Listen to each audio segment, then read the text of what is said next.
memungkinkan ada teman kelas, maka berarti ini tidak terakhir. Tapi kalau Anda merasa cukup dengan ini, nanti kita atur saja gimana cara nilai makalahnya. Yang penting bagi saya, Anda hadir selama mata kuliah dan eh, makalahnya ada.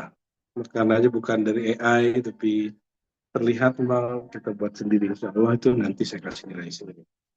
Terus nanti ketika ujian takhridnya takhrid baru ya. Jadi nanti kita pilih surat baru, nanti dibagi masing-masing orang 3 riwayat ya. Jadi Anda takhrid masing-masing insya Allah. Baik, siapa yang bertugas hari ini? Fadal, silakan dimulai.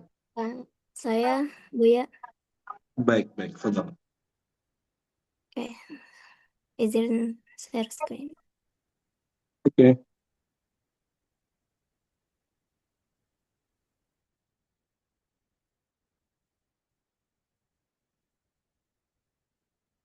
Oke.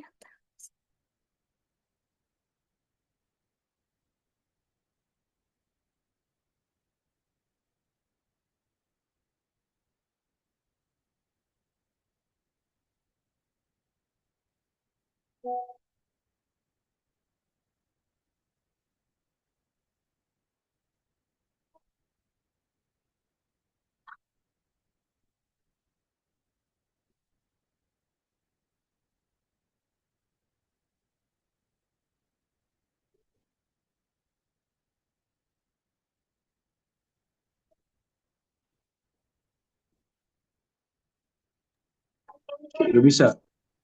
Coba diulang lagi, coba diulang Hilma.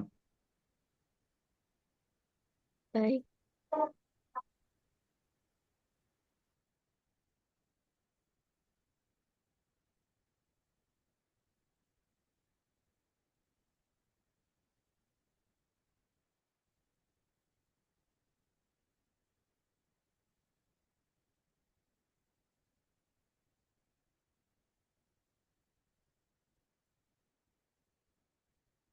lagi minta tolong share screen ke yang lain, Buya, Oh ya.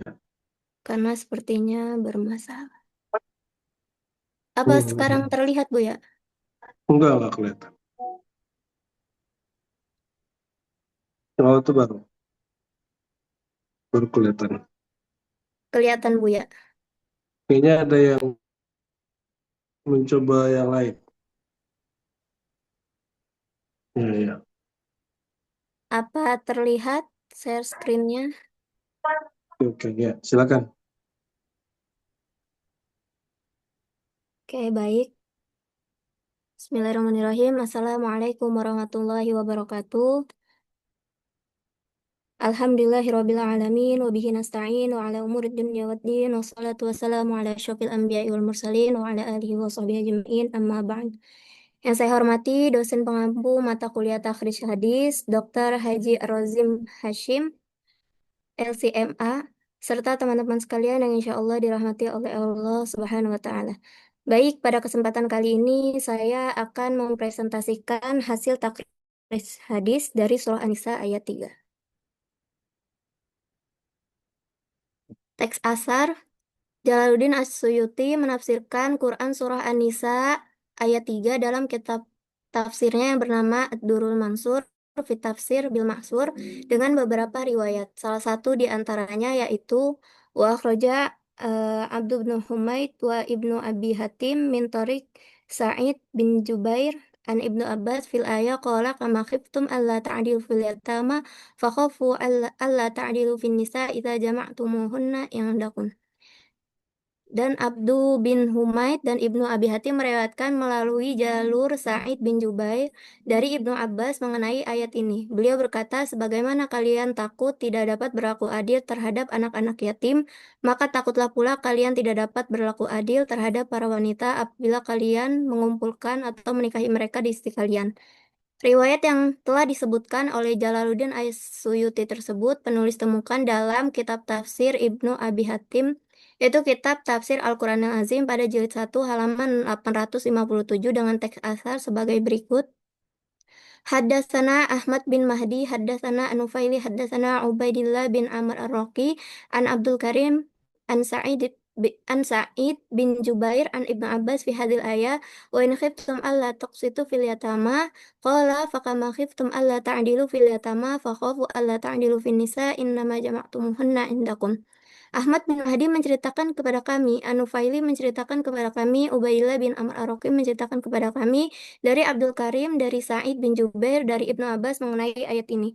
Dan jika kalian takut tidak akan berlaku adil terhadap anak-anak yatim, beliau berkata, maka sebagaimana kalian takut tidak dapat berlaku adil terhadap anak-anak yatim, maka takutlah pula kalian tidak dapat berlaku adil terhadap para wanita, karena sungguhnya kalian mengumpulkan atau menikahi mereka di sisi kalian. Haikal Asanid, kedua sanad di atas yakni yang hijau ini dari Jalaluddin Asyuyuti, yang biru ini dari Ibnu Abi Hatim dan bertemu di Ibnu Abbas. Dalam penelitian ini, penulis memfokuskan pembahasan pada satu jalur periwayatannya. Ini yang diriwayatkan oleh Ibnu Abi Hatim pada teks Ibnu Abi Hatim. Pada teks asar tersebut ada 6 orang perawi, yaitu ada Ahmad bin Mahdi, An-Nufaili, Abdullah bin Amr Ar-Raqi, Ubaidillah bin Amr Ar-Raqi, Abdul Karim, Said bin Jubair, dan Ibnu Abbas. Kemudian kajian biografi perawi. Yang pertama ada Ahmad bin Mahdi. Ibnu Abi Hatim Ar-Razi dalam kitabnya yang bernama Jarh Ta'dil menyebutkan pada juz 1 halaman 79 tentang biografi perawi atas nama Ahmad bin Mahdi. Sebagaimana isi di dalamnya, yaitu Ahmad bin Mahdi Abu Ja'far Asbahani meriwayatkan dari Al-Hajjaj bin Abi Muni, Abu Al-Yaman Ibnu Abi Maryam, Sekretaris Al-Lais bin Sa'ad, dan Al-Qanabi. Kami telah mencatat riwayat darinya, dan ia adalah seorang yang soduk atau jujur. Abu Muhammad berkata, dialah orang yang meriwayatkan kitab Gharib Al-Hadis dari Ubaidillah. Di sini saya sudah mencari di kitab Takribut Tahzib tentang Ahmad bin Mahdi, tapi tidak mendapatkannya. Yang kedua, An-Nufail. Ibnu Hajar Al-Asqalani dalam kitabnya yang bernama Taqribut Tahzib menyebutkan pada juz 2 halaman 166 sampai 167 tentang biografi perawi atas nama An-Nufaili. Sebagaimana isi dalamnya, yaitu Abdullah bin Muhammad bin Ali bin Nufail dengan huruf nun dan fa bentuk tasghir. Abu Ja'far An-Nufaili Al-Haroni, ia adalah seorang yang sikoh, terpercaya, dan hafiz, yaitu sangat kuat dan terjaga hafalannya dalam hadis. An-Nufail juga termasuk golongan besar dari generasi ke-10 dan wafat pada tahun 234 Hijriah. Kemudian di sini penulis juga menemukan dalam kitab Jarh wa Ta'dil karya Ibnu Abi Hatim pada juz 2 halaman 159. Yang dimana isi dalamnya Abdullah bin Muhammad bin Ali bin Nufail Abu Ja'far Al-Haroni meriwayatkan dari Zubair, Ma'qil bin Ubaidillah, Khulaid bin Da'laj, Muhammad bin Imran Al-Hajabi, dan Zaid bin As-Sa'ib. Aku mendengar ayahku mengatakan demikian, dan ia berkata, aku telah menulis atau mengambil hadis darinya. Ia dan Abu Zar'ah juga meriwayatkan darinya. Aku mendengar ayahku berkata, aku mendengar Yahya bin Ma'in berkata tentang An-Nufail. Abdurrahman kemudian menceritakan kepada kami, aku mendengar ayahku berkata, telah menceritakan kepada kami Ibnu Nufail, seorang yang sikoh terpercaya, lagi makmun, dapat diandalkan atau amanah. Kemudian yang ketiga, biografi perawi dari Ubaidillah bin Amr Ar-Raqi. Di dalam kitab Taqribut Tahzib karya Ibnu Hajar Al-Asqalani pada juz 2 halaman 351, sebagaimana isi dalamnya, yaitu Ubaidillah bin Amr bin Abi Al-Walid Ar-Raqi, Abu Abu Wahab Al-Asadi, ia adalah seorang ulama yang siqoh, terpercaya, lagi faqih. Namun terkadang waham, melakukan kekeliruan, tapi tidak mengurangi martabatnya. Ia termasuk dalam generasi ke-8 dari para perawi, menurut klasifikasi Ibnu Hajar. Kemudian wafat pada tahun 180 Hijriah, sekitar usia 79 tahun. Kemudian di sini penulis juga menemukan dalam kitab Jarh wa Ta'dil karya Ibnu Abi Hatim pada juz 2 halaman 328 sampai 329, yang mana isi dalamnya mengatakan bahwa Ubadillah bin Amr Ar-Raqi, Abu Wahab Al-Asadi itu termasuk perawi yang sikoh terpercaya. Dan juga di sini dikatakan bahwa diceritakan kepada kami oleh Abdurrahman, aku mendengar ayahku Ubaidillah bin Amr adalah orang yang solihul hadis atau solih dalam hadisnya, hadisnya baik, juga terpercaya dan jujur.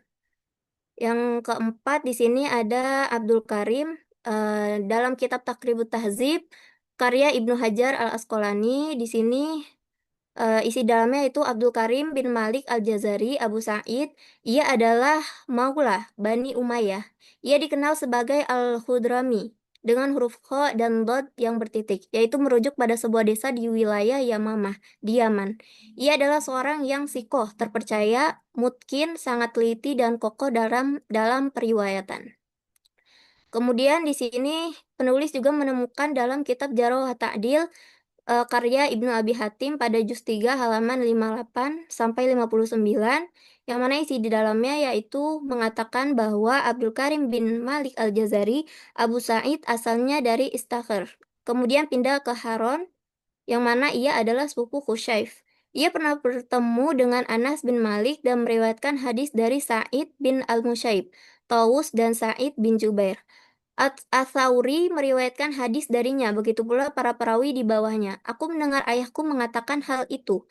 Abdurrahman menceritakan kepada kami, ayahku menceritakan kepada kami, ia berkata, Ali bin Madini menceritakan dari Ibnu Uyainah bahwa ia berkata, aku tidak melihat ada yang seperti Abdul Karim Al-Jazari. Maksudnya aku menjawab, ia adalah seorang Irak. Lalu ia berkata, aku hanya bertanya.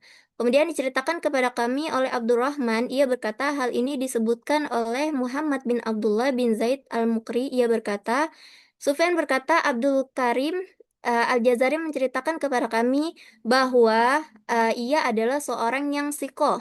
Kemudian Abdurrahman menceritakan kepada kami Muhammad bin Hamuyah bin Al-Hasan, ia berkata, aku mendengar Abu Talib berkata, Ahmad bin Hambal berkata, Abdul Karim bin Malik Al-Jazari adalah perawi yang sikoh dan sabit. Dan ada juga yang mengatakan em, diceritakan kepada kami oleh Abdurrahman Abu Bakar bin Abi Khaisamah berkata, sebagaimana tertulis kepadaku, Yahya bin Ma'in ditanya tentang Abdul Karim Al-Jazari, lalu ia menjawab, dia sikoh, terpercaya. Kemudian diceritakan kepada kami oleh Abdurrahman Ya'qub bin Ishaq berkata, sebagaimana tertulis kepadaku, Utsman bin Sa'id berkata, aku bertanya kepada Yahya bin Ma'in, siapa yang lebih engkau sukai, Abdul Karim atau Khusyaf? Ia menjawab, Abdul Karim lebih aku sukai dan Khusyaf tidak ada masalah dengannya. Kemudian diceritakan kepada kami oleh Abdurrahman, ia berkata, aku bertanya kepada ayahku tentang Abdul Karim Al-Jazari. Lalu ia berkata, dia sikoh, terpercaya, dan dia lebih kusukai daripada Khusyaf dan Khusyaf. Khusyaf ini saudara laki-laki Khusyaf. Kemudian diceritakan kepada kami oleh Abdurrahman, ia berkata, Abu Zur'ah ditanya tentang Abdul Karim bin Malik Al-Jazari, lalu ia berkata, dia sikoh. Kemudian biografi perawi yang kelima yaitu Sa'id bin Jubair. Di sini penulis menemukan dalam kitab Takribut Tahzib karya Ibnu Hajar Al Asqalani pada juz 2 halaman 554, yang mana isi di dalamnya itu Sa'id bin Jubair Al Asadi merupakan budak mereka dari penduduk Kufah. Ia adalah seorang yang terpercaya, sabit, kokoh dan faqih, termasuk dari generasi ketiga. Kemudian di sini penulis juga menemukan dalam kitab Jarh wa Ta'dil karya Ibnu Abi Hatim pada juz 2 halaman 9 sampai 10, yang mana isi di dalamnya bahwa Sa'id bin Jubair Abu Abdullah yaitu putra Jubair bin Hisham, budak Bani Walibah dari Bani Asad bin Huzaimah. Ia meriwayatkan dari Abdullah bin Mas'ud, Ibnu Umar dan Abu Hurairah, Anas dan Ibnu Zubair.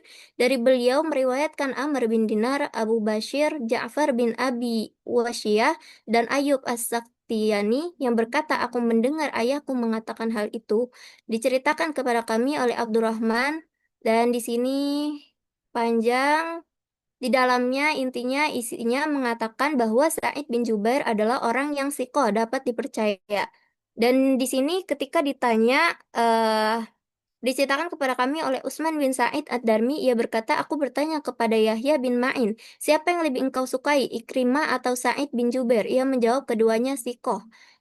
dan ia tidak memilih salah satu di antaranya. Aku bertanya, Lalu Sa'id bin Taus ia menjawab keduanya sikoh dan ia tidak memilih salah satu di antaranya. Diceritakan kepada kami oleh Abdurrahman, ia berkata Abu Zar'ah ditanya tentang Sa'id bin Jubair lalu ia berkata seorang Kufah yang sikoh terpercaya.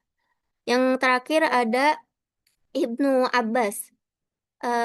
Biografi Ibnu Abbas di sini penulis menemukan dalam kitab Taqribut Tahzib karya Ibnu Hajar Al Asqalani pada juz 2 halaman 119 di mana yang penulis temukan tidak ada yang secara gamblang menyebutkan bahwa Ibnu Abbas ini sikoh atau soduk atau yang lainnya. Tapi di sini dalam kitab Takribut Tahzib dikatakan bahwa Ibnu Abbas termasuk para sahabat yang paling banyak meriwayatkan hadis dan termasuk salah satu abdillah dari fuqaha di kalangan sahabat. Yang mana setelah penulis baca kalau jika sahabat Nabi bahwa sahabat Nabi dikatakan sebagai orang yang adil. Jadi tidak ada keraguan seperti itu. Di sini juga penulis menemukan dalam kitab Tarikh Baghdad karya Ali Al-Khatib Al-Baghdadi pada juz 1 halaman 173. Di sini Rasulullah Shallallahu alaihi wasallam mendoakan Ibnu Abbas lalu beliau bersabda, "Ya Allah, Allahumma faqihhu fid din wa alimhu hikmah wa ta'wil." Ini mana Rasulullah mendoakan Ibnu Abbas, "Ya Allah, berikanlah kepadanya pemahaman yang mendalam dalam agama serta ajarkanlah kepadanya hikmah dan takwil." Di sini penulis juga menemukan dalam kitab Jarh wa Ta'dil pada juz 2 halaman 116 yang mana di dalamnya mengatakan bahwa Ibnu Abbas dijuluki sebagai Al-Bahar, laut atau di sini juga sebagai Al-Khibar yang sebelumnya karena luasnya ilmu yang dimilikinya. Status hadisnya berdasarkan hasil penelitian sanad terhadap riwayat yang diriwayatkan oleh Ibnu Abi Hatim dalam tafsir Quranil Azim dapat diketahui bahwa sanad asal tersebut terdiri dari Ahmad bin Mahdi meriwayatkan dari Anufail, kemudian kepada dari Ubaidillah bin Amr Ar-Raqi, kemudian dari Abdul Karim, kemudian dari Sa'id bin Jubair, kemudian dari Ibnu Abbas. Yang mana setelah dia lakukan analisis biografi perawi dalam kitab Takribut Tahzib, Tarikhul Baghdad, dan Jarh wa Ta'dil, penulis memperoleh hasil sebagai berikut.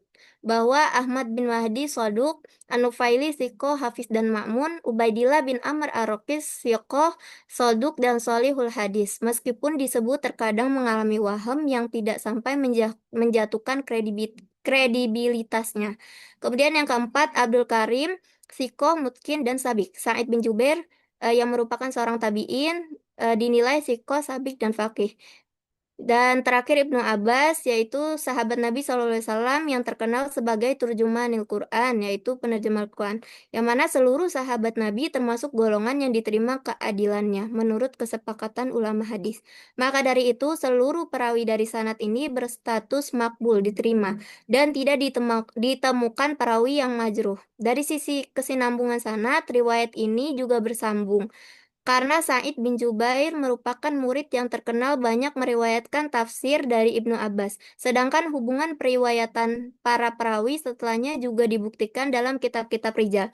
Oleh karena itu, sanad asar Ibnu Abbas ini memenuhi kriteria sanad yang sholih. Karena riwayat tersebut berhenti pada sahabat dan tidak sampai kepada Nabi. Maka statusnya adalah asar mauquf sahih kepada Ibnu Abbas. Dan di sini ada lampiran dari kitab-kitab. Di sini ada Ad-Durrul Mansur, ada Tafsir Quranil Azim, kemudian Takribut Tahzib. Di sini ada tentang Ibnu Abbas dan yang lain. Kemudian di sini ada Tarikhul Baghdad dan di sini ada Jarh wa Ta'dil, ada jilid 2 juz 1, ada jilid 4 juz 2 tentang Sa'id bin Jubair, ada jilid 5 juz 2 tentang Ibnu Abbas dan An-Nufail, ada juz 2 tentang Ubaidillah bin Amr Ar-Raqi, kemudian ada jilid 6 ada pada juz 3 ada tentang Abdul Karim. Oke, baik. Mungkin hanya ini yang dapat saya sampaikan. Kurang dan lebihnya mohon maaf. Eh, Mungkin bisa dikembalikan kepada Buya untuk mengkoreksi. Baik, baik. Ya, bagus. Tadi Anda spill ada dua hal yang penting sebenarnya. Oh ya, sebelum itu tidak keliru, jadi Anda tidak mentakhrij dari Ibnu Abi Hatim langsung Sa'id bin Jubair ke Abdullah, tapi Anda merujuk langsung ke tafsir Quran Al-Azim eh, Ar-Razi ya. Iya, Pak. Dan ada dua hal. Yang pertama, Sa'id bin Jubair. Sa'id bin Jubair ini kan disebut Awsaqun Nas riwayatan an Ibn Abbas ya. Ada sebutan Kufi Sikoh, betul nggak? Iya, Nah, jadi kalau dalam tradisi ahli hadis itu ada semacam stigma kalau orang dari Kufah. Kufah itu kan dulu tempat Sayyidina Ali. Sayyidina Ali memindahkan pemerintahan ke Kufah sehingga produk dari ilmu hadis yang bersumber dari Bani Umayyah itu agak sentimen dengan produk-produk Irak khususnya Kufah. Jadi ada satu hal yang mungkin Anda jarang dengar istilahnya athar athar siyasah fi athar siyasah al-Umayyah fil hadis an-nabawiyah atau fil jarh wa ta'dil ya. Jadi pengaruh daripada politik Bani Umayyah dalam jarh wa ta'dil dalam periwayatan hadis. Salah satunya adalah stigma negatif terhadap orang-orang Kufah. Nah, dalam hal ini muncul ahli hadis yang kemudian mereka uh, melihat apa sih masalahnya orang Kufah ini. Kebanyakan orang Kufah ini tuduh tasyayyu, cenderung kepada Ali. Jadi dulu cenderung kepada Ali saja langsung disebut dengan tasyayyu. Tasyayyu ini bukan berarti Rafidi ya. Kecenderungan politik tidak ke Bani Umayyah, tapi cenderungnya kepada Alawi, yaitu Sayyidina Ali. Dalam hal ini uh, muncul ahli hadis yang boleh disebut mereka orang-orang yang objektif, uh, tapi terpaksalah menggunakan sebuah istilah kufi sikoh, orang kufah tapi sikoh gitu. Jadi tidak semua orang kufah itu riwayatnya ditolak, tapi pernah terjadi kalau ada orang kufah datang itu orang-orang Suriah, orang-orang Syam itu langsung menolak.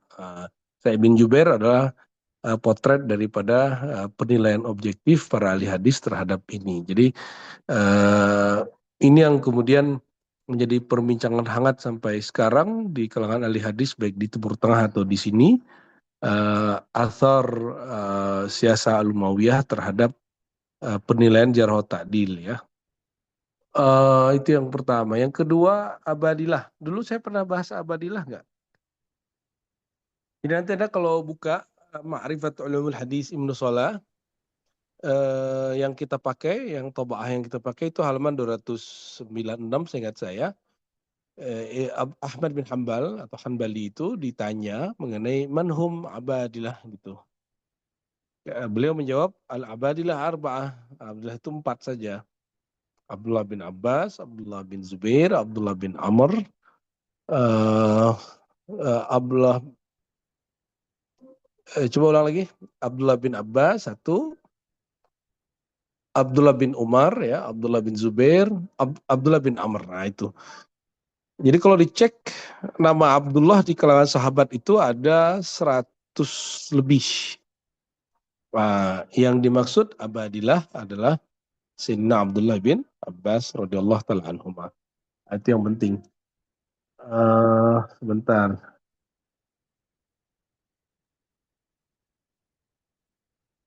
Ahmad bin Mahdi statusnya apa tadi? Saya kurang apa agak keberisikan dengerin yasinan mak-mak di sini nih. Ahmad bin Mahdi saya nyari di kitab Takribu Tahzib, tapi entah saya yang kurang teliti atau gimana, tapi saya udah nyari gak ketemu di situ. Nah, di sini saya Hmm. menemukan di kitab Jarh wa Ta'dil karya Ibnu Abi Hatim bahwa Oke. di dalamnya bilang kalau kalau Ahmad bin Mahdi ini soduk, Soduk, oke. ya. Tetap anhu wa kana sodukan. Ya, soduk itu seperti riwayatnya bisa sahih, bisa hasan ya. Nah, kesimpulannya apa?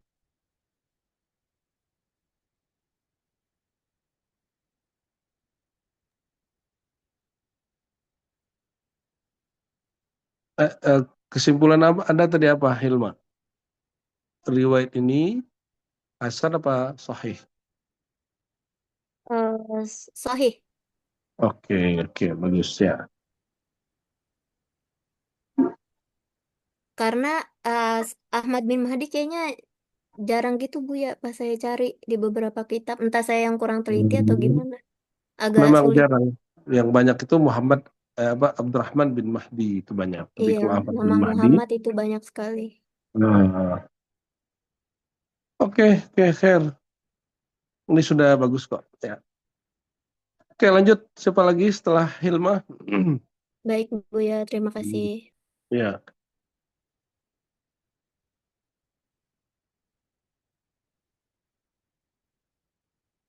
siapa lagi yang presentasi?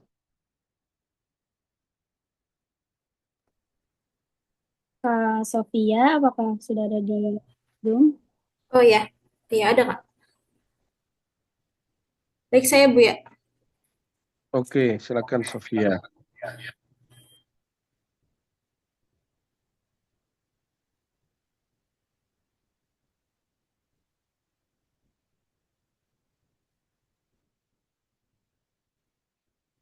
Ya. Baik yang terhormat dosen pengampu mata kuliah Tahrij Hadis, Dr. Haji Arazi Hashim, LCM Hahum, dan teman-teman sekalian. Baik, saya akan mempresentasikan hasil tugas Tahrij Hadis saya. Langsung saja sebagai berikut. Jalaluddin Asyuti dalam tafsirnya yang berjudul Ad-Durrul Mansur, Fit Tafsir Bil Ma'thur, menafsirkan Quran Surah An-Nisa ayat 3 dengan sejumlah riwayat, di antaranya sebagai berikut. Wa akhraja bin Jarir min tariqil Aufi an Ibni Abbas fil ayah qala kana ar-rajulu yatazawwaju bimalil yatimi ma Allah ta'ala fanahullahu an dzalik. Dari Ibnu Jarir meriwayatkan melalui jalur Al-Aufi dari Ibnu Abbas mengenai ayat tersebut. Ia berkata, dahulu seorang laki-laki menikahi perempuan dengan menggunakan harta anak yatim semaunya. Lalu Allah melarang hal itu. Riwayat yang telah disebutkan Asyuti di atas terdapat dalam kitab Tafsir At-Tabari, Jami'ul Bayan, an Ta'wil Al-Quran, juz 7, halaman 535, dengan riwayat lengkapnya sebagai berikut. حدثني محمد بن سعد قال حدثني أبي قال حدثني عمي قال حدثني أبي عن أبيه عن ابن عباس قوله وإن خفتم ألا تقسطوا في اليتامى فإن الرجل كان يتزوج بمال اليتيم ما شاء الله تعالى فنهى الله عن ذلك.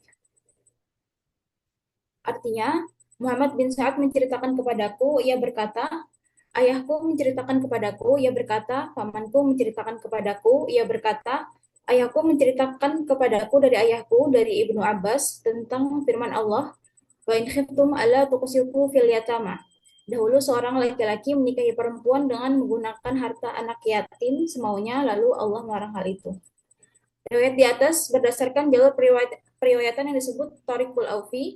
Rangkaian sanad ini termasuk yang paling sering muncul dalam tafsir At-Tabari. Kalangan ulama mengenali dengan sebutan tafsir Al-Aufi. Karena tabi'in yang berada di bagian paling atas sanad dan meriwayatkannya dari Ibnu Abbas adalah Atiyah Al-Aufi.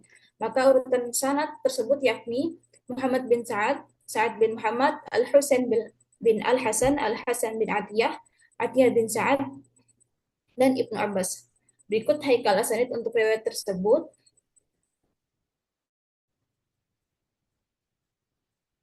Ya, langsung saja ke biografi perawi. Yang pertama ada Muhammad bin Sa'ad al-Aufi.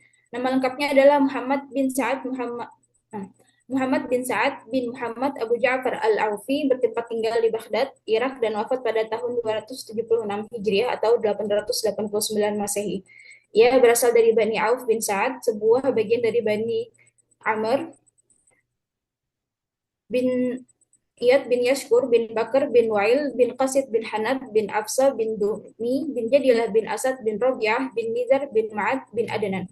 Muhammad bin Sa'ad meriwayatkan hadis dari Yazid bin Harun, Ruh bin Ubadah, Abdullah bin Bakar As-Sahmi, Yakub bin Ibrahim bin Sa'ad, dan Abu Abdurrahman Al-Mukri, Sa'ad bin Muhammad ayahnya, serta dari beberapa guru lainnya. Adapun yang meriwayatkan hadis darinya antara lain Yahya bin Muhammad bin Sa'ad bin Sa'id, Muhammad bin Makhlad, Abu Abdullah Al-Hakimi, Abdullah bin Ishaq Al-Baghawi, Ahmad bin Kamil Al-Qadi. Namun ia dinilai lain fil hadis, lemah dalam periwayatan hadis. Al-Hakim Abu Abdullah Ibn al-Bayyi menyebutkan bahwa ia mendengar ada Ad-Darqutni menyebut Muhammad bin Sa'ad Al-Aufi lalu berkata, la ba'sa bih, tidak mengapa dengannya. Berikutnya, Sa'ad bin Muhammad Al-Aufi. Sa'ad bin Muhammad bin Al-Hasan bin Atiyah Al-Aufi adalah ayah dari Muhammad bin Sa'ad Al-Aufi. Ia meriwayatkan hadis dari ayahnya, dari pamannya Al-Husain bin Al-Hasan, serta dari Fulaih dan beberapa guru lainnya. Hadis-hadisnya diriwayatkan oleh putranya Muhammad Ibnu Abi Ad-Dunya, Muhammad bin Ghalib Tamtam, dan beberapa perawi lainnya. Imam Ahmad berkata tentang dirinya, ia seorang Jahmiyah. Beliau juga berkata, bahkan seandainya ia tidak memiliki penyimpangan itu sekalipun, ia tetap bukan orang yang layak untuk ditulis, diambil, dan dicatat riwayatnya, dan tidak pantas dijadikan sandera dalam periwayatan. Keterangan ini disebutkan oleh Al-Khatibul Baghdadi. Kemudian ada Al-Husain bin Al-Hasan Al-Aufi. Al-Husain bin Al-Hasan bin Atiyah bin Sa'ad bin Junadah, kunyahnya Abu Abdillah Al-Aufi, berasal dari Kufah, yang meriwayatkan hadis dari ayahnya, dari Sulaiman Al-Amashi, Mis'ar bin Kidam, Abdul Malik bin Abi Sulaiman, dan Abu Malik Al-Ashja'i. Hadis-hadisnya diriwayatkan oleh putranya Al-Hasan, keponakannya Sa'ad bin Muhammad, Umar bin Syabah An-Numairi, dan Ishaq bin Bahlul At-Tanuhi.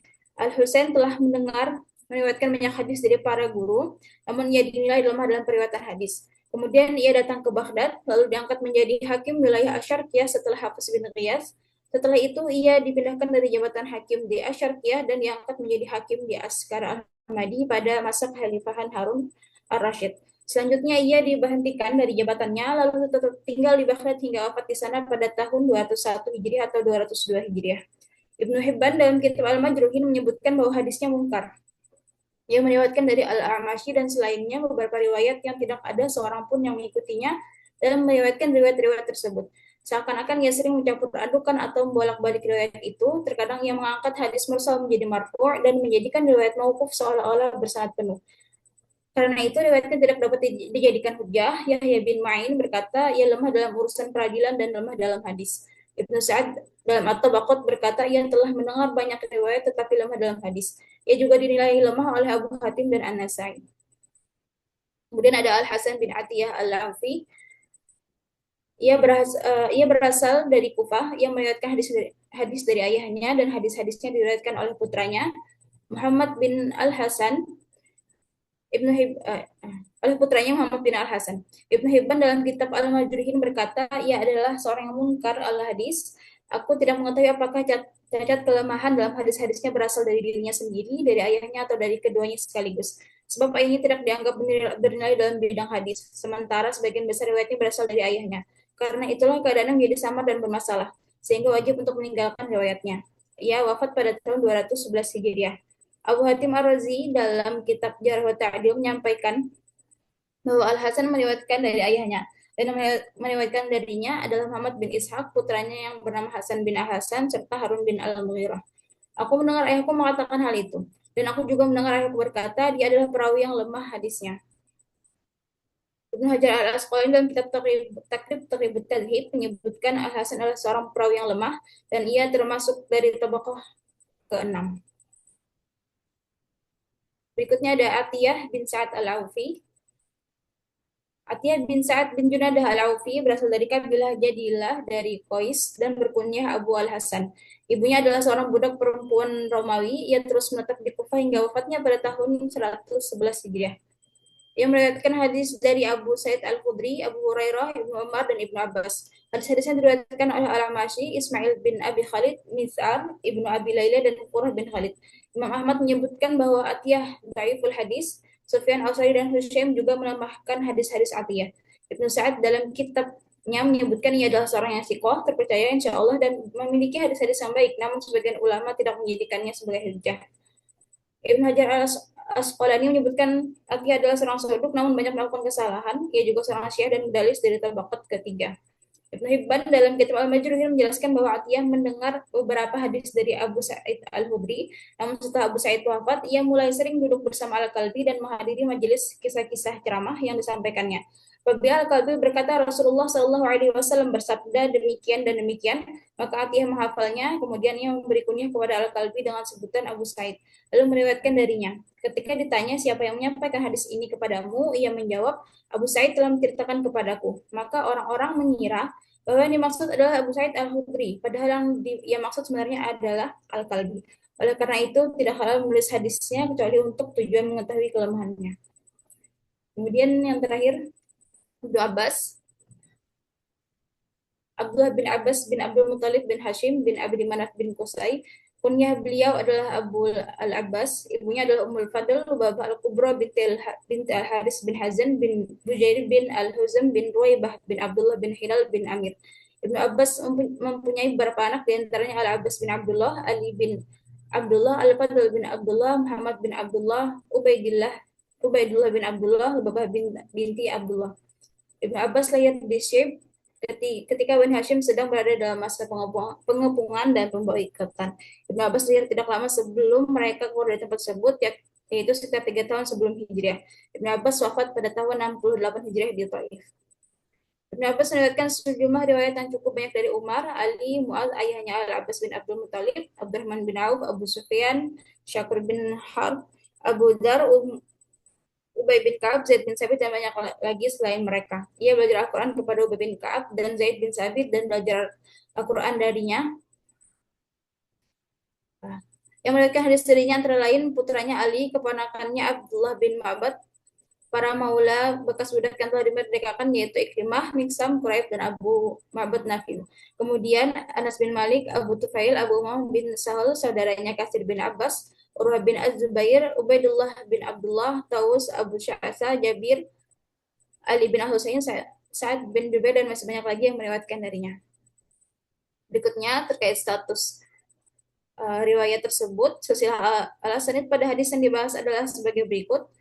Muhammad bin Sa'ad lain fil hadis, dan pendapat lain la ba'sabi. Said bin Muhammad daif, Al-Husain bin Al-Hasan daif, Al-Hasan bin Atiyah daif, Atiyah bin Sa'ad daif, serta Ibnu Abbas. Berdasarkan hal tersebut, kualitas sanad riwayatnya termasuk dalam kategori sanad yang daif karena para perawinya dikenal memiliki kelemahan atau bermasalah. Kemudian terkait segi penyandaran sanad hadis ini termasuk hadis mauquf karena berhenti di sahabat Nabi. Baik, kesimpulan terakhir, kondisi sanadnya dhaif. Penilaian para perawi, Muhammad bin Sa'ad lain hadis, dan pendapatnya tadi ada yang Laba Sabi, kemudian Sa'ad bin Muhammad dhaif, Al-Husain bin Hasan dhaif, Al-Hasan bin Atiyah dhaif, Atiyah bin Sa'ad dhaif. Dan terakhir status hadis ini mauquf. Baik, sekian dari saya. Mohon maaf apabila terdapat kesalahan, saya kembalikan kepada Bu Yarzi. Mohon arahan dan bimbingannya. Coba lihat lampirannya. Oh iya, Bu ya. Ini daftar pustaka, kemudian lampiran.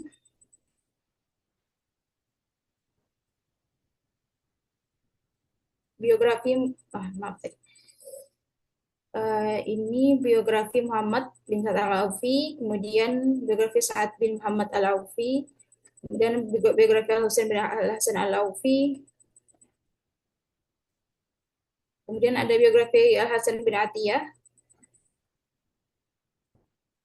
biografi Atiyah bin Sa'ad Al-Aufi, dan yang terakhir Ibnu Abbas. Ini. Baik. Ya, lebih lengkap. Referensinya lebih lengkap. Bagus. Oke, nggak ada yang masalah berarti karena rawinya memang banyak bermasalah, jadi nggak heran kalau riwayatnya juga dhaif. Nggak ada kesulitan ya, Sofia. Paling ini ittisal asanidnya itu Anda tidak eksplorasi di satu pasal khusus ya. Oh iya Bu ya. Nah, nanti ditambahin. Sama dengan Hilma tadi juga saya lupa itu ngingetin. Baik Bu ya. Kajian ittisal asanidnya nyambung nggak gitu. Ya baik. Ya. Oke. Ya, Baik, terima kasih. lanjut. Ya, sama-sama. Siapa lagi?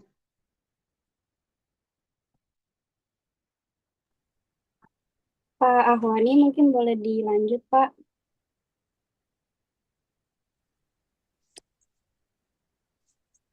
Baik, Sebentar. Ini dia. Assalamualaikum warahmatullahi wabarakatuh. Terima kasih pada saya ini bersama Abuya Dr. Haji Rozi Hashim LC Memhum. Alhamdulillah pada kesempatan ini dapat giliran yang presentasi yang ketiga. Langsung saja Bu ya. Bismillahirrahmanirrahim.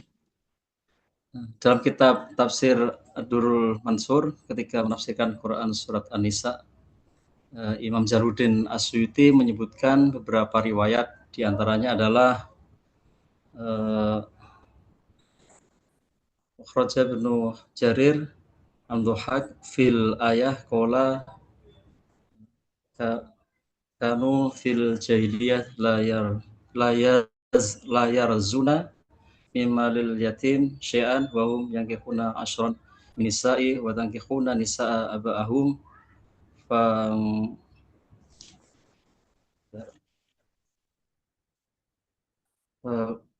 tentang min dinihim sya'nul nisa. Artinya Ibnu Jarir meriwayatkan dari Ad-Dahhak mengenai ayat ini. Dia berkata, dahulu di masa jahiliyah mereka tidak mengambil sedikit pun dari harta anak yatim.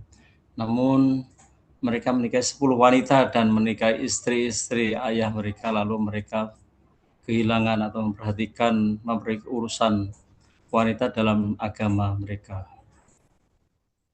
Riwayat yang telah disebutkan oleh Ibnu Jarir bisa kita temukan di dalam kitab tafsir Ibnu Abi Hatim dengan riwayat lengkapnya sebagai berikut, yang artinya, aku dikabarkan dari Al-Husain bin Al-Faraj yang berkata, aku mendengar Abu Mu'adz berkata telah menceritakan kepada kami Ubaid bin Sulaiman yang berkata, aku mendengar Ad-Dahhak berkata mengenai firman Allah, dan jika kamu takut tidak akan dapat berlaku adil terhadap hak-hak perempuan yang yatim, maka nikahilah wanita-wanita lain yang kamu senangi.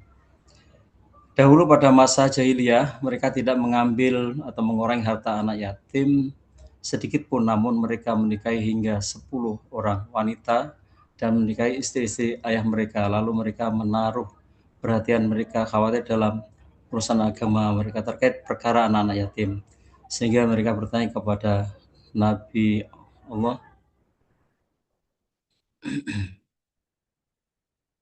tentang berinteraksi mencampur harta dengan mereka. Namun mereka awalnya tidak menaruh perhatian dalam urusan agama mereka terkait dengan wanita, perkara wanita. Maka Allah memberikan peringatan nasihat kepada mereka mengenai anak yatim dan mengenai wanita.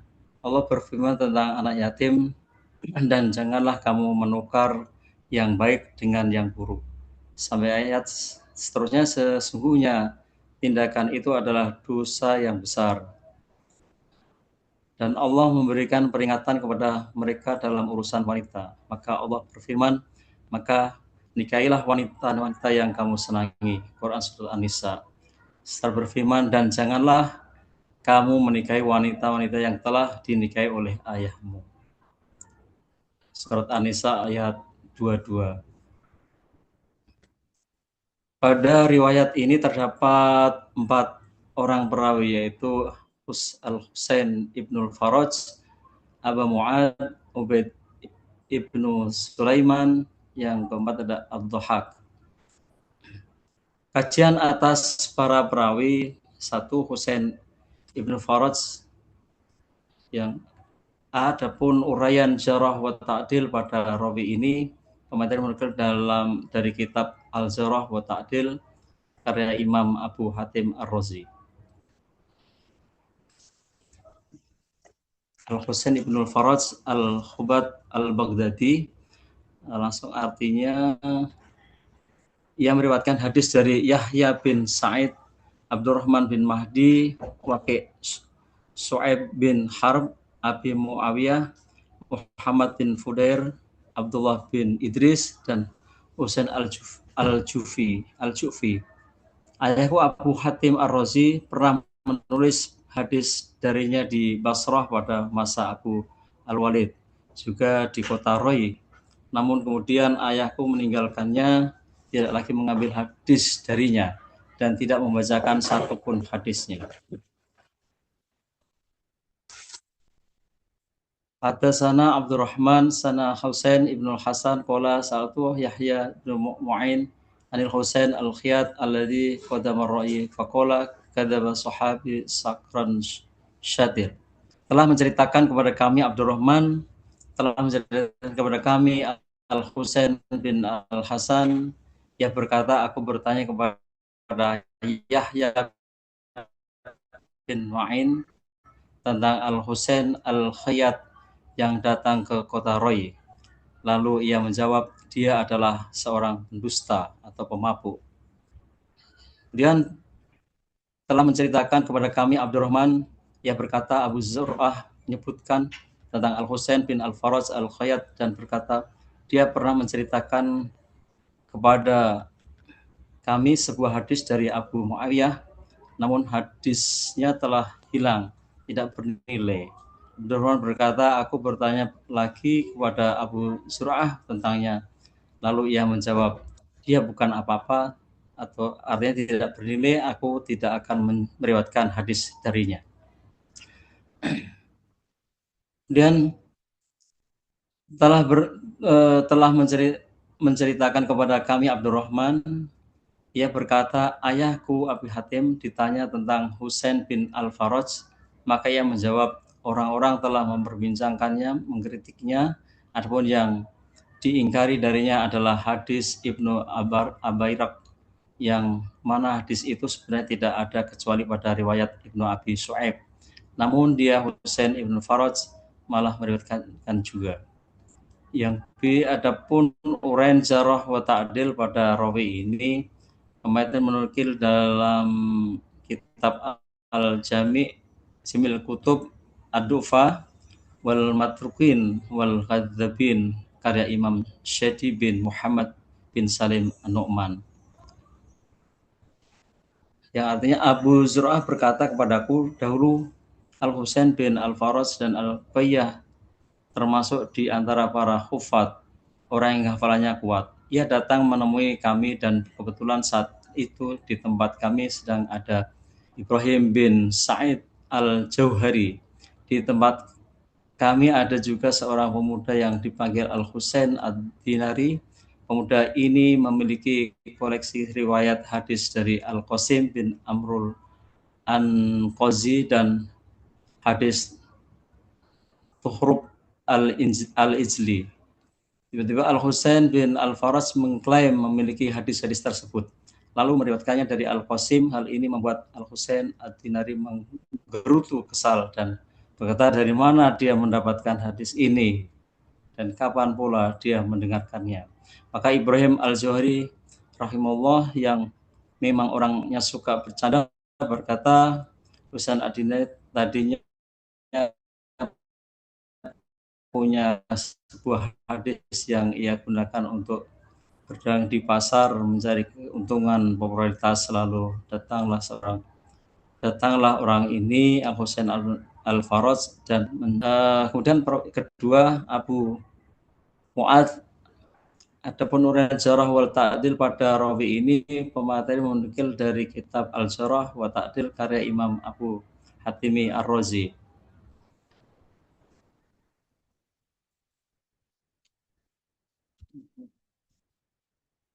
Nama aslinya adalah Al-Fadil bin Khalid Al-Marwazi Abu Mu'ad An-Nahwi, yang meriwayatkan dari Ubaid bin Sulaiman, yang meriwayatkan darinya Al-Fadl adalah Muhammad bin Ali bin Hasan bin Syakik dan Abdul Aziz bin Munib Abu Darda. Aku Abdurrahman bin Abi Hatim mendengar ayahku Abu Hatim Ar-Razi mengatakan hal tersebut. Yang ketiga adalah Ubaid ibnu Sulaiman. Adapun Urain Al-Jarrah pada rawi ini pemateri menukil dari kitab Al-Jarh wa Ta'dil karya Imam Abu Hatim Ar-Razi. Ya, artinya Ubaid bin Sulaiman Al-Bahili kunyah Abu Haris yang meriwayatkan dari Ad-Daha, yang meriwayatkan darinya adalah Abu Tumailah Zaid bin Hubab dan Abu Mu'ad Al-Fadil bin Khalid An-Nahwi. Aku Abdurrahman bin Abu Hatim mendengar ayahku Abu Hatim Ar-Razi mengatakan hal tersebut, dan aku bertanya kepada ayahku tentangnya Ubaid bin Sulaiman, lalu ia menjawab, tidak mengapa dengan la ba'sa bih.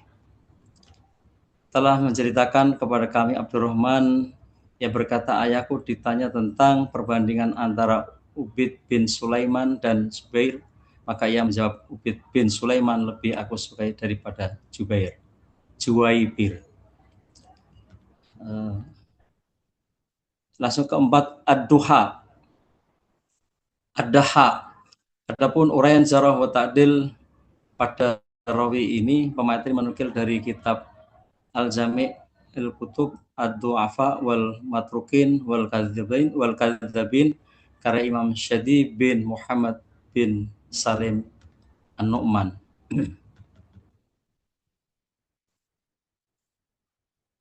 Telah menceritakan kepada kami Ibnu Humad, telah menceritakan kepada kami Solih, telah menceritakan kepada kami Ali, ia berkata, Yahya bin Sa'id berkata, Ad-Daha di mata kami menurut penilaian kami adalah orang yang lemah atau dhaif. Telah menceritakan kepada kami Ahmad bin Nuqat, telah menceritakan kepada kami Muhammad bin Ismail Al-Ahmasi, telah menceritakan kepada kami Zaid bin Al-Hubab. Aku mendengar Sufyan Ats-Tsauri berkata, ambillah ilmu tafsir dari 4 orang, Sa'id bin Jubair, Mujahid, Ikrimah, dan Ad-Daha bin Uzahim. Wala hadatsana jam'u akhu Khofan, hadatsana Ibnu Maqatil an Jubair, wala kana Ad-Daha ya'lamu subyan balik bi qariyati biru qoni, yakni yu'alimuhum hasbah. Dia berkata, telah menceritakan kepada kami Jum'ah, saudara laki-laki Khokan, telah menceritakan kepada kami Ibnu Muqatil dan Juwair. Ia berkata, dahulu Ad-Daha mengajar anak-anak kecil di kota Balkh, tepatnya di sebuah desa bernama Rukon. Beliau mengajar mereka secara hisbah, sukarela tanpa memungut bayaran, hanya mengharap ridha Allah. Berikutnya status hadis. Adapun riwayat termasuk pada golongan hadis maktu, sebab riwayat ini berhenti pada seorang tabi'in, yakni Ad-Daha Ibnu Muzahim. Secara istilah hadis maktu adalah segala sesuatu yang dinisbatkan atau disandarkan kepada tabi'in atau orang yang selainnya, baik berupa perkataan atau perbuatan.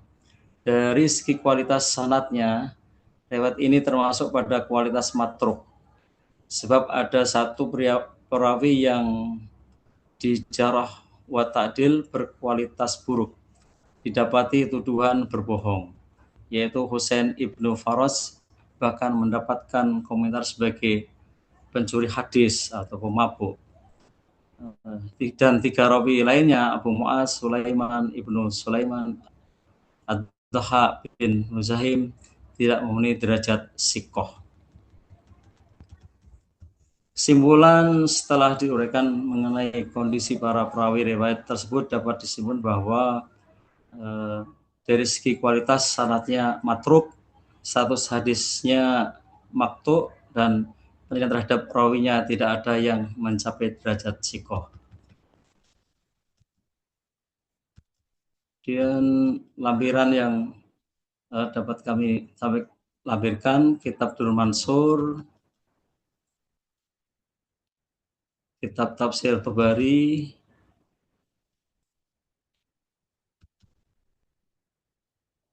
kitab Jarh wa Ta'dil. Berikut Buya yang dapat kami sampaikan mohon arahan dan mohon bimbingannya. Terima kasih. Wassalamualaikum warahmatullahi wabarakatuh. Baik, Mas Akhwani. Eh, untuk ini kan latihan sebenarnya. Untuk latihan Ya, masih betul. diperkenankan pakai Syamilah. Tapi next, Syamilah itu kan Ya, karena dia di-input dan inputnya mirip Wikipedia, jadi agak rentan dengan tahrif ya. Jadi ke depan ya. kalau bisa dicari PDF-nya. Ya, Oh, baik, baik, eh, Pak. Ya, Syamilah itu dijadikan panduan aja kira-kira, oh dapat ini nama ini, lalu Anda cari di jilid berapa yang disebut oleh Syamilah itu muafik. Ya. Ini agak memudahkan juga. Syamilah itu kalau ada penjelasan muafik lil matbu, biasanya emang agak mirip. Tapi beberapa saya melihat beda-beda juga gitu ya. Jadi next kalau bisa, kalau ketika ujian akhir nanti sumber Syamilahnya darurat kalau nggak ada lagi ketemu baru ada pakai Syamilah. Ini PDF-nya ada semua. Oke? iya. Baik, Hmm. ya, makasih. Ya satu lagi, jadi dohak itu tergantung Ya, rawi yang meriwayatkan dari dia.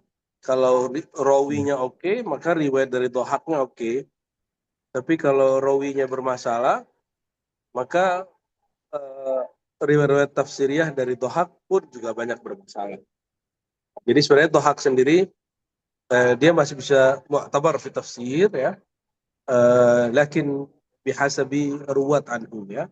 Salah satunya ya kasus Anda ini. Jadi rawinya ternyata ada yang dituduh mabuk dan segala macam. Walaupun menurut saya itu agak berlebihan ya. Tapi itulah ininya. Termasuk di sini iya, tidak ada apa tadi? iya. Kajian ittisal asanid. Nah, itu yang penting.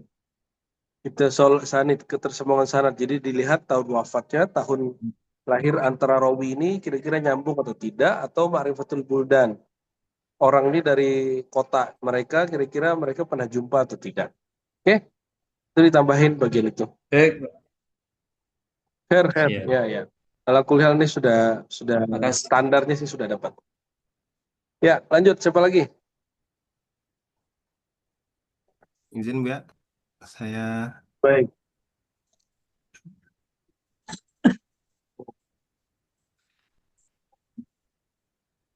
Bismillahirrahmanirrahim. Yang terhormat dosen pengampu Dr. Haji Razi Hashim LCM Ahum. Saya mendapatkan tugas pada asar di kitab Ad-Durrul Mansur fi Tafsir bil Ma'sur pada surat An-Nisa ayat 2 menyebutkan riwayat berikut wa akhraja Abad bin Humaid wa bin Munzir an Qatadah wa la ta'kulu amwalahum ila amwalikum qala ma'a amwalikum. Riwayat tersebut ditemukan oleh penulis dalam tafsir Ibnu Al-Munzir lengkap dengan nomor riwayat 1316. Eh Haddatsana Muhammad qala haddatsana Abad qala haddatsana Abdul Wahhab bin Atha an Sa'id an Qatadah wala taqulu amwalahum ila amwalikum qala ma amwalikum. Berdasarkan teks di atas, riwayat ini memiliki 6 perawi. Yang pertama Ibnu Munzir sebagai mukharrij, kemudian Muhammad sebagai Syekh Ibnu Munzir, Abad yaitu Abad bin Humaid Al-Kisi Al-Kasil Al-Kisi, kemudian Abdul Wahab bin Atha, kemudian Sa'id bin Abi Arubah, dan terakhir Qatadah bin Di'amah sebagai sumber asal. Yang pertama adalah kajian biografi rawi. Yang pertama adalah Ibnu Munzir. Ya, beliau adalah Muhammad bin Ibrahim Ibnu Munzir An-Nisaburi. Abu Bakar. Nama lengkapnya adalah Muhammad bin Ibrahim bin Al-Munzir An-Nisaburi dan kunyah Abu Bakar. Ia adalah ulama besar dalam tafsir hadis yang digelari Syekhul Islam oleh Az-Zahabi. Ia dikenal sebagai pengarang berbagai kitab besar seperti Al-Awsat, Al-Isyraf ala Madzahibil Ulama, dan Tafsir Al-Quran Al-Azim, yaitu yang dikenal sebagai Tafsir Ibnu Munzir. Dalam Syiar Alam An-Nubala, Az-Zahabi menyebutkan dengan redaksinya Al-Imam Al-Faqih Al-Hafidh Syekhul Islam Abu Bakar An-Nisaburi, Nazilu Makkah Sahibut Tasanif. Kemudian Muhammad, eh, dalam sanad riwayat 1316 Tafsir Ibnu Munzir disebutkan seorang perawi bernama Muhammad tanpa keterangan nisbah lebih lanjut. Perawi ini berstatus mubaham karena sanad tidak menyebutkan nama lengkapnya. Berdasarkan Muqaddimah Tahqiq, kitab Tafsir Ibnu Munzir yang menyebutkan daftar guru-gurunya secara resmi, terdapat dua kandidat utama atau kemungkinan yang bernama Muhammad. Yang pertama adalah Muhammad bin Abdullah bin Abdul Hakam, dan kedua adalah Muhammad bin Ismail As-Sa'igh. Biografi dan penilaian jarh wa ta'dil kedua kandidat ini diuraikan di bawah sebelum disimpulkan bahwa status mubham tetap berlaku karena tidak ada bukti yang memastikan salah satunya secara khusus pada riwayat nomor 1316. Kemungkinan yang pertama adalah Muhammad bin Abdullah bin Abdul Hakam, yang mana beliau memiliki kunyah Abu Abdillah, seorang fakih besar dari Mesir dan murid senior Imam Syafi'i. Az-Zahabi menggelarinya Syekhul Islam dan menyebutnya sebagai salah satu fuqaha di kalangan Maliki maupun Syafi'i pada zamannya. Dan mengenai penilaiannya, Jarh wa Ta'dil, Ibnu Abi Hatim berkata tentangnya, qala Ibnu Abi Hatim, Ibnu Abdul Hakam thiqatun shaduk ahadu fuqaha Misr min ashabi Malik. Dan Ibnu Khuzaimah juga menyebutkan, qala Ibnu Khuzaimah ma ra'aitu fil fuqaha a'raf bi aqwali sahabah wa tabi'in minhu. Kemudian kandidat yang kedua adalah Muhammad bin Ismail As-Sa'id, yang mana beliau adalah muhaddis Baghdad yang meriwayatkan dari ulama-ulama besar seperti Ahmad bin Hambal dan Ishaq bin Sulaiman Ar-Razi. Dan mengenai penilaian atau jarh wa ta'dil, Mawsu' al-Hadis mencatat penilaian ulama terhadapnya secara ringkas, yaitu adalah Sodok Hasan al-Hadis, Thiqatun Sabat Hafiz. Kemudian kesimpulannya adalah kedua kandidat yaitu Muhammad bin Abdullah bin Abdul Hakam dan Muhammad bin Ismail As-Sa'ik sama-sama dinilai sikoh atau sodok oleh para ulama rijal, sehingga jika riwayat ini berasal dari salah satu keduanya, kualitas sanad tidak akan terpengaruh secara negatif dari segi keadilan, eh, eh, adal atau soduknya perawi. Namun karena sanad di riwayat 1316 tidak menyebutkan nisbah atau kunyah yang membedakan, dan tidak ditemukan keterangan dari muhakik kitab yang secara spesifik menisbatkan riwayat ini dengan salah satu nama, maka secara metodologis status perawi tetap mubham dengan sanad ini sendiri. Namun karena kedua kandidat yang paling mungkin sama-sama sikoh, maka risiko Muhammad dalam sanad ini adalah perawi yang resiko bahwa Muhammad adalah perawi yang lemah menjadi kecil, meskipun status mubham tetap menjadi catatan dalam penilaian hadis. Kemudian yang ketiga ada Abad bin Humaid Al-Qisi atau Al-Kasi. Ia adalah mukharij pertama yang disebutkan Suyuti, pengarang Al-Musnad Al-Kabir, dan riwayat yang sama juga terdapat dalam Musnad Abad bin Humaid nomor 517. Ibnu Hajar menyebutnya dalam Taqrib At-Tahzib, Abdu bin Humaid Al-Qisi Abu Muhammad Sikotun Hafizun min al-Hadiyat Asyarah. Dan Az-Zahabi dalam Sirah Alamun Nubala menyebutkannya Al-Imam Al-Hafiz Al-Musnad Abu Muhammad Al-Qisi. Eh, Kemudian Abdul Wahab bin Atta Al-Khaffaf, yang mana beliau memiliki kunyah Abu Nasr, seorang tabi'in dari Basra yang kemudian menetap di Baghdad. Beliau meriwayatkan dari Sa'id bin Abi Arubah, Ibnu Jurayj, As-Sawri, dan lainnya. Dan Ahmad bin Hambal berkata tentangnya, qala Ahmad bin Hambal Abdul Wahab bin Atta thiqah. Dan Ibnu Hajar Al-Asqalani menilainya dalam Taqrib Tahzib, Abdul Wahab bin Atta Al-Khaffaf Abu Nasr Al-Basri sodukun rubbama akhta, terkadang melakukan kesalahan. Kemudian Sa'id bin Abi Arubah, eh, dengan kunyah Abu Nadar, beliau adalah tabi'in dan siqah dan hafiz sekaligus murid paling sabit dari Qatadah. Ahmad bin Hambal berkata tentangnya, qala Ahmad bin Hambal Sa'id bin Arubah min asbatin nas fi Qatadah. Dan Yahya bin Ma'in berkata, qala Yahya bin Ma'in Sa'id bin Abi Arubah thiqah. Dan yang terakhir adalah Qatadah bin Di'amah As-Sadusi. Beliau adalah seorang tabi'in senior, hafiz, mufassir, dan fakih terkemuka dari Basrah. Ibnu Sirin berkata tentangnya di dalam Tahzibul Kamal, kalau Ibnu Sirin Qatadah ahfadzu ahli Basrah. Dan Ahmad bin Hanbal berkata, eh, Qatadah alimun bitafsir wal ikhtilaf. Dan Ibnu Hajar dalam Taqribut Tahzibnya menilainya Qatadah bin Di'amah As-Sadusi siqatun sabat, kana yudallis minar rabi'ah. Dan status hadis berdasarkan kajian biografi para perawi di atas, riwayat ini termasuk asar mauquf karena berhenti pada Qatadah bin Di'amah sebagai tabi'in yang tidak disandarkan kepada Nabi Shallallahu Alaihi Wasallam. Isi riwayat adalah penafsiran Qatadah terhadap frasa ila amwalikum pada Quran surat An-Nisa ayat 2 yang maknanya adalah ma'a amwalikum.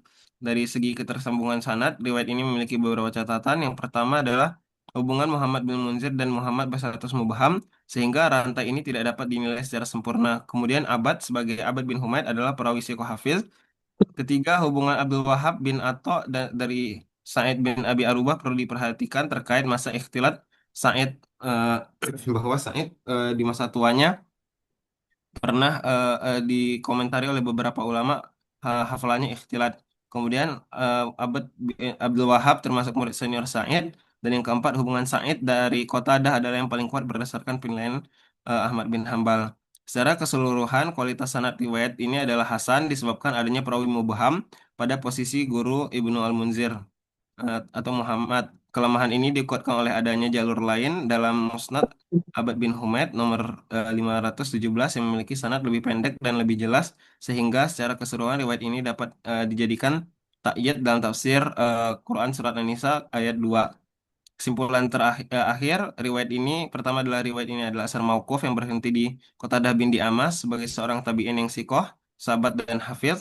Kedua, penilaian perawi dalam sanad tafsir Al-Munzir nomor 1316 adalah sebagai berikut. Yang pertama, Ibnu Munzir sikoh imam, kemudian Muhammad mubham atau majhul hal, kemudian Abad bin Humaid sikoh hafiz, Abdul Wahab bin Atha sikoh soduk, Sa'id bin Arubah sikoh hafiz, perawi paling sabit dari Qatadah, dan Qatadah bin Di'amah sikoh sahabat hafiz mufassir. Kemudian yang ketiga, perawi Muhammad, kemungkinan dua kandidat yang sah berdasarkan kitab Rijal adalah Muhammad bin Abdul Hakam sikoh soduk, dan Muhammad bin Ismail as-So'iq sikoh sahabat hafiz, namun status Muhammad tetap dipertahankan karena tidak ada bukti memastikan salah satunya secara khusus.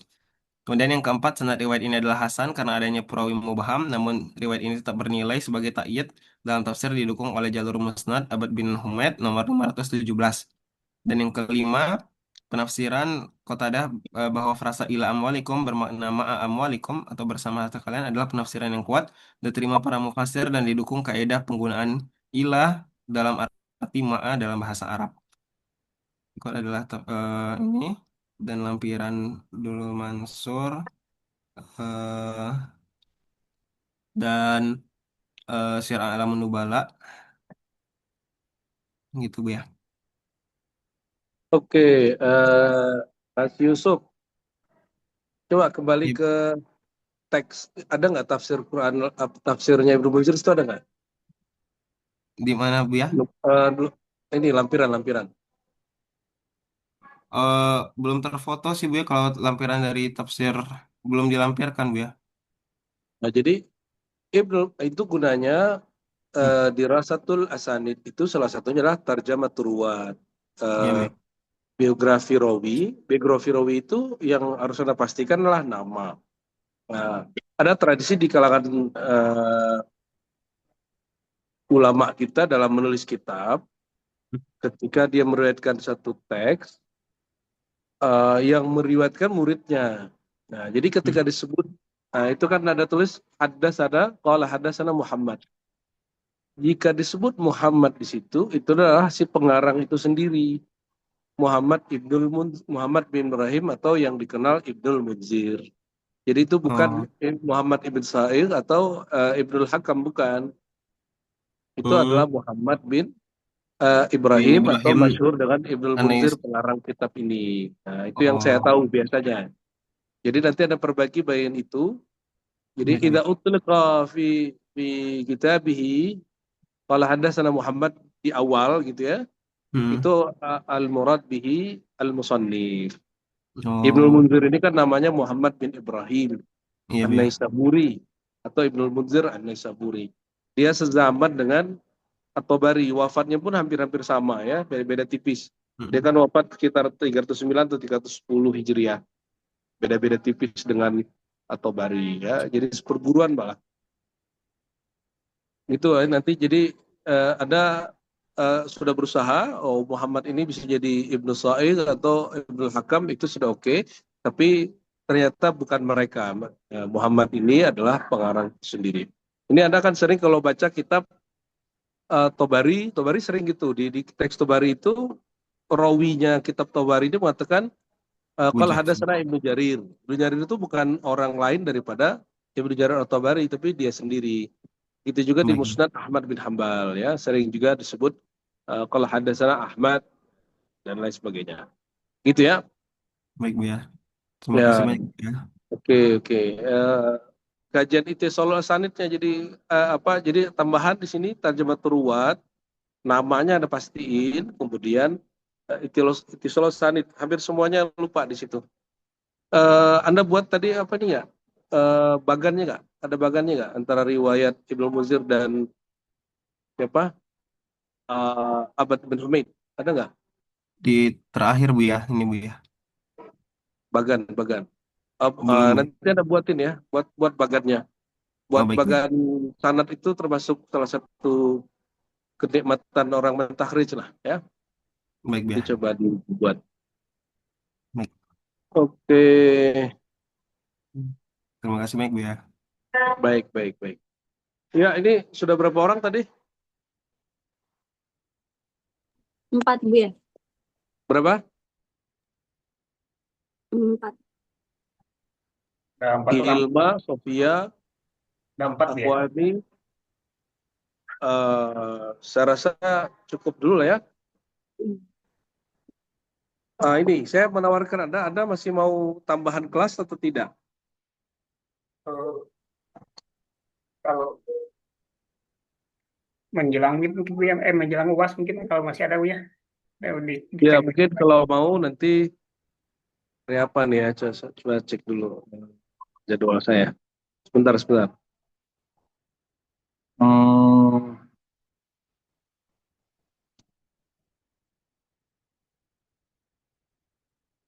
Hari Senin bisa nggak?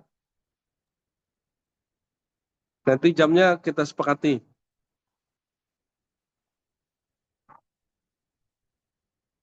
Bisa, hari Senin.